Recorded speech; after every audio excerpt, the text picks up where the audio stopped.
অনলাইনে যুক্ত হয়েছেন সিরাজগঞ্জ জেলা বিএনপি সাধারণ সম্পাদক ও কেন্দ্রীয় নির্বাহী কমিটির সদস্য সাইদুর রহমান বাচ্চু, এবং সেই সাথে আমাদের সাথে যুক্ত আছেন সিরাজগঞ্জ যে ২ আসনের জামায়াতে ইসলামী মনোনীত প্রার্থী এবং জেলা সেক্রেটারি মোহাম্মদ জাহিদুল ইসলাম। মোহাম্মদ জাহিদুল ইসলাম এবং সাইদুর রহমান বাচ্চু দুজনকে স্বাগত মধুমতি ব্যাংক রোড টু পার্লামেন্টে। শুরুতে সাইদুর রহমান বাচ্চু, আপনার কাছে আমরা ফিরতে চাই। সেটি হচ্ছে ফেব্রুয়ারিতে নির্বাচন, যদি না হয় প্রেস সচিব ইতিমধ্যে বলেছেন যে ১৫ ফেব্রুয়ারির মধ্যে নির্বাচন হয়ে যাবে। তো সেক্ষেত্রে সেটাকে যদি আমরা সময় ধরে নেই, আপনাদের নির্বাচনী মাঠ কেমন এখন, চ্যালেঞ্জগুলো কি একটু আমাদের বলবেন সিরাজগঞ্জে? ধন্যবাদ। প্রথমেই আমি ডিবিসি চ্যানেলকে অভিনন্দন, শুভেচ্ছা জানাই আমার দল জেলা বিএনপির পক্ষ থেকে এবং আমাদের নেতা তারেক রহমানের পক্ষ থেকে। আপনারা ইতিমধ্যেই শুনেছেন যে বাংলাদেশের নয়নের মণি, আমাদের প্রাণের স্পন্দন দেশনেত্রী বেগম খালেদা জিয়া অত্যন্ত অসুস্থ। তাকে জরুরি ভিত্তিতে আসলে দেশের বাইরে হয়তো নিয়ে যাওয়া হচ্ছে। এই মুহূর্তে কথা বলাটাও এখন আমার জন্য অত্যন্ত খুবই, আমি গভীরভাবেই বেদনার মধ্যে আছি। তারপরেও বলতে চাই, যেহেতু আপনার সঙ্গে কথা বলছি, তো আসলে আপনি তো ইতিহাসটা দেখলাম।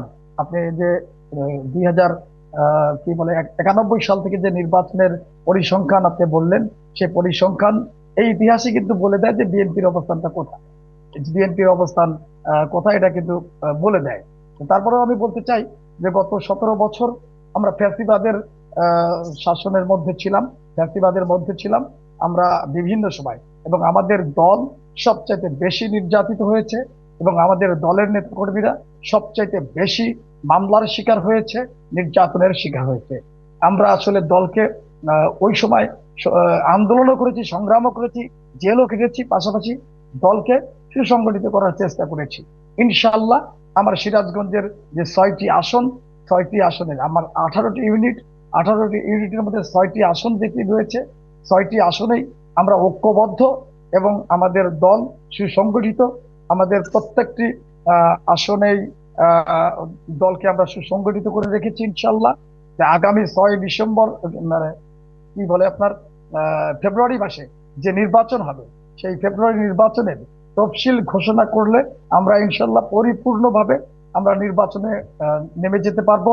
ইতিমধ্যেই আমাদের দলের নেতাকর্মীরা নির্বাচনের প্রচার প্রচারণা চালাচ্ছেন এবং প্রচার প্রচারণা চালাতে গিয়ে একটি জিনিস আমরা খুব সমস্যার মধ্যে পড়েছি, যে আগে তো একটা সময় যে ফ্যাসিবাদী ছিল, জনগণের আন্দোলনের চাপে বিতাড়িত হয়েছে, তারা তারা এই দেশ থেকে পালিয়ে চলে গিয়েছে।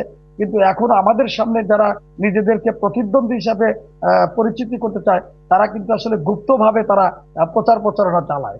আগে যেমন আমরা আওয়ামী লীগের কিন্তু প্রচার প্রচারণা বুঝতে পারতাম, কিন্তু এখন যেহেতু তারা গুপ্তভাবে পরিচালনাটা করে, ধর্মের নাম দিয়ে বিভিন্ন মসজিদে, বিভিন্ন মাদ্রাসায়, মানে মুসলমানদের যেগুলি দুর্বলতম জায়গা, সেই দুর্বলতম জায়গায় যেখানে আমরা ইবাদত করি অথবা আমল করি, সেই জায়গাতে তারা দেখা যায় ধর্মের নাম নিয়ে সেখানে তারা পরিচালনা করে।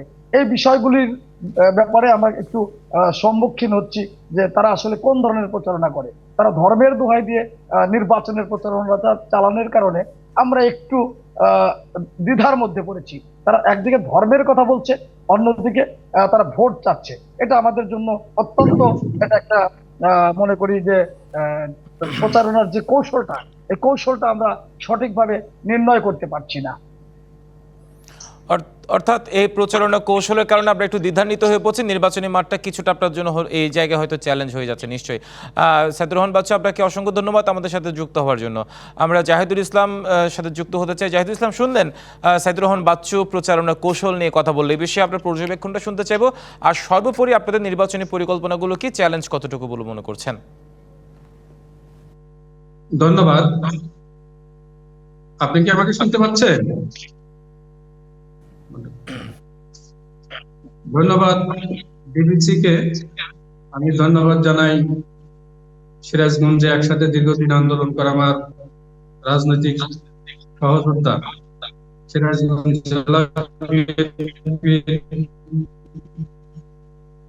সাধারণ সম্পাদক সাইদুর রহমান বাচ্চু ভাইকে আমি ধন্যবাদ জানাই ডিবিসির এই চ্যানেলের মাধ্যমে যারা দর্শক শ্রোতারা আছেন, দেশবাসীকে এবং সিরাজগঞ্জবাসীকে নির্বাচনের প্রস্তুতি বাংলাদেশের 300 আসনে তাদের প্রার্থিতা ঘোষণা করেছে। দীর্ঘ 17 বছর বাংলাদেশের রাজনীতিতে সবচেয়ে বেশি নির্যাতন, বিভিন্ন সময় আন্দোলনের সক্রিয় ভূমিকা পালন করার কারণে নির্যাতনের পরিমাণটা সিরাজগঞ্জে আরো বেশি ছিল। অতীত স্বৈরাচার সরকারের আমলে আমাদের এই সিরাজগঞ্জে পুলিশের ক্রস ফায়ারে আওয়ামী লীগের সন্ত্রাসীদের দ্বারা 14 জন ভাই শাহাদাত বরণ করেছেন। আমাদের এমন কোন নেতাকর্মী নাই যারা জেল খাটে নাই, রিমান্ডের শিকার হন নাই। অনেককেই গুম করে রাখা হয়েছিল, যার ফলশ্রুতিতে সিরাজগঞ্জের জামাত ইসলামের প্রতি যে অত্যাচার বিচার করা হয়েছে সেটার শিকার আমরা সবাই ছিলাম।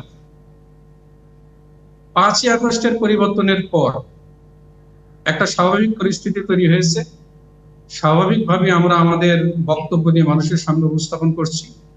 সিরাজগঞ্জ জেলার 6টি আসন, 6টি আসনই আমাদের প্রার্থীদের নাম ঘোষণা করা হয়েছে। প্রত্যেক প্রার্থী তাদের বক্তব্য নিয়ে জনগণের কাছে যাচ্ছে। নির্বাচনের প্রস্তুতি বলতে যা বোঝায়, সেন্টার কমিটি থেকে শুরু করে এজেন্ট নিয়োগ এবং এই কমিটির এজেন্টের দায়িত্ব এবং কর্তব্য কি সে বিষয়ে তাদেরকে প্রশিক্ষণ, পাশাপাশি প্রত্যেক ভোটারের কাছে আমাদের প্রত্যেক প্রার্থী নির্বাচনী প্রচারণা চালিয়ে যাচ্ছে।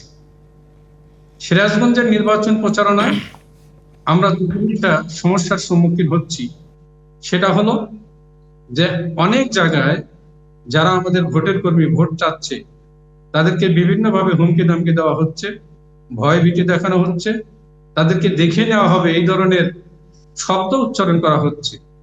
আমরা কোনো গোপন বা গুপ্ত রাজনৈতিক দল নই। বিগত 17 বছরে প্রকাশ্যে রাজনৈতিক ময়দানে সক্রিয় ছিলাম, এখনো প্রকাশ্যে রাজনৈতিক ময়দানে সক্রিয় আছি। আমাদের সকল জনশক্তি নির্বাচনের মাঠে তৎপর। যে কোনো পরিস্থিতিতে সিরাজগঞ্জের 6টি আসনে আমরা নির্বাচিত হতে পারবো বলে বিশ্বাস করি, কারণ আমাদের প্রত্যেক প্রার্থী ক্লিন ইমেজের অধিকারী। কারো বিরুদ্ধে কোনো দুর্নীতি, চাঁদাবাজি, সন্ত্রাসী এবং সামাজিক অর্থাৎ আপনারা অপকর্মমূলক আপনাদের কাজের ইমেজটাকে কাজে লাগিয়ে আগামী সংসদ সদস্য যে নির্বাচন, প্রত্যেকটা আসনে সংসদ সদস্য নির্বাচনে আপনারা সে জায়গায় এগিয়ে থাকবেন বলছেন। মোহাম্মদ জাহিদুল ইসলাম এবং সাইদুর রহমান বাচ্চু, দুজনকে অসংখ্য ধন্যবাদ আমাদের মধ্যমতি ব্যাঙ্গালোর টু পার্লামেন্টে এসে আপনার নির্বাচনী পরিকল্পনা তুলে ধরার জন্য।